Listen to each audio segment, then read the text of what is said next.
Hi, everyone. It's my pleasure to introduce our first speaker. Jessica Bachman is a PhD candidate in the Department of History at the University of Washington. She's a historian of modern South Asia, the Soviet Union, and the global Cold War. Her dissertation examines how the Soviet Union sought to win over the hearts and minds in the decolonizing world during the Cold War through foreign language publishing initiatives. So I'm going to turn the floor over to Jessica. Thank you. Great. Thank you so much for the introduction, and thank you so much for inviting me to be here today. I'm happy to share any kinds of tips and tricks on the IDRF application. It definitely is one of the more difficult ones for PhD students. And so I'll just get right into kind of some of the advice that I heard from mentors and friends along the way, and also some of my own advice for the application process. But really briefly, I will first talk about my project just for a minute to anchor you. I spent on the SSRC-IDRF, I spent half a year in India and half a year in Russia, conducting research on the production, circulation, and reception of Soviet books in Indian languages. And on the screen before you, you see two of my research sites. One is in Kerala, India, and the photo to the right is a picture of myself and my daughter in front of the Russian archive of the Academy of Sciences. So tip number one from me is to write many drafts. I'm sure you've heard this many times, so I won't belabor it. I have just screenshotted the folder that I found on my computer entitled SSRC. As you can see to the bottom of that list are just many iterations of my proposal. You see, draft proposal 5, 4, 3, 2. There's one that's called draft 9 at the very bottom. That actually was my first draft. Why I called it draft 9, I'm not sure. But I began that process in the late summer.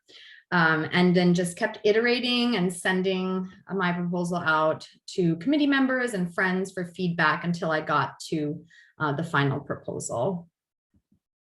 My second tip is to communicate very early and quite often with language referees. The SSRC asks language referees to fill out some bubble selection questions about your language capabilities if you are going to be working in foreign languages. But question 7 on the language evaluation form is comments on the applicant's language skills with specific reference to proposed research topic. This is an open-ended question, and this is the chance for your language referees to really discuss how you're going to use your sources in foreign languages and whether you're capable of doing that language work. If you don't provide that information to your language referees, they won't have much to say in this section. So I recommend emailing your language recommenders early on, your referees, and giving them detailed information about how you're going to be using sources in the foreign language that they're recommending you for, or assessing you in. And so to the right here on the screen, you see an example of an email that I wrote to one of my language referees about how I was going to use sources in Bengali. So you can kind of look at how much detail I went in for her as a way to, perhaps encourage her to write more in that question, to fill out more in that field, that question 7. I think I'm not sure how much weight the eventual committee will give to these language recommendations, but certainly it can't hurt to have them kind of boost your application in this way if they know what you're doing with the sources.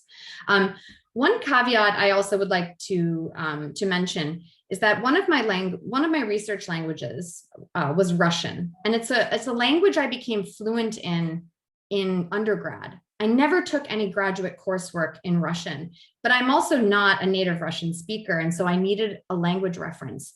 And I panicked a bit because who would write me a language reference, right? I graduated undergrad in 2007, right? It had been a long time. Who was going to attest to my skills? And so I had to approach the Slavic languages department at UW and kind of ask them to assess me. And they did based on my verbal fluency.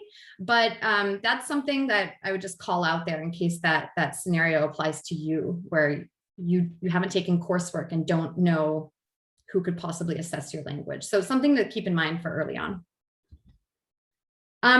Tip number 3, this is, I went back for this presentation, I went back to the emails that I received from friends when I didn't have the benefit of such a program that the Simpson Center and the Simpson Center is putting on for you about the SSRC tips and tricks. So I wrote to my friends, and this is an example, this is some of the words of wisdom that she gave me.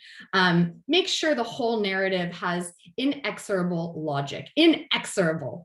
The argument has to flow throughout, getting stronger and stronger, so the only reasonable conclusion that they can come to is to fund your work. The key paragraph is the second one. It must be bomb-proof. And I love her language here, really stuck with me when I was going to write my application, like bomb-proof. If you have a good opening para and the second one that summarizes the whole thing, argument and broader contribution, the rest flows. And then she adds, each paragraph, bring it back to why your project is so baller and what you'll contribute. And so I think she uses strong language here, baller, bomb-proof. It really kind of like hyped me up to write a good second paragraph. And I used to be a journalist, and in journalism terms, this is called the nut graph, right? This is like the meat of the proposal.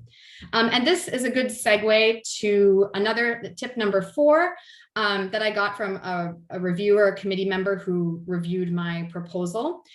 She suggested that I raise my voice in some of my paragraphs, right? Speak to what I'm going to do rather than speaking to what other scholars have done before me in the topic sentence. And I think as graduate students, we have this imposter syndrome, and we're always genuflecting to like the great minds that have come before us. And that can sometimes rise to the top of our paragraphs. But this is a good reminder from my committee member and also from the person that gave me that advice before. Make your own voice at the top, and then that historiography or the literature review that can kind of come at the end of the paragraph. They want to know what you're going to do. Finally, you know, this is another tip I received from a committee member, that we should take care to perhaps assign endpoints, beginning points and endpoints to the proposal title. I'm a historian, so this is very important to have chronological boundaries. I was overthinking my chronological boundaries in an email to her, and she's basically saying, look, Jessica, you're overthinking it. They don't care if the historiography is debating whether 1991 was the end or the beginning. You got to put endpoints. They want to see some boundaries here. And I highlighted another piece of advice from her at the end of this quote. For the proposal, you need to be tactical, right? The dissertation is different than the proposal. You can put all the nuance you want into that dissertation proposal, but be tactical in what you include and what you choose to discuss in the proposal itself. And this is the very, very last tip from me. Don't neglect the short questions on the SSRC. You have the proposal, but you also have a series of short questions that you have to answer. And I'm sure other people can speak to this as well. I heard this piece of advice, and yet I kind of ignored it when I applied, and I did save them to the last minute. Nobody reviewed my short questions. I somehow threw them together. But it could have been a big disaster. And I was really down to the wire. And these, I'm not sure how much they're weighted in the application, but I was told that they're significant. And so definitely don't neglect them. Thank you so much.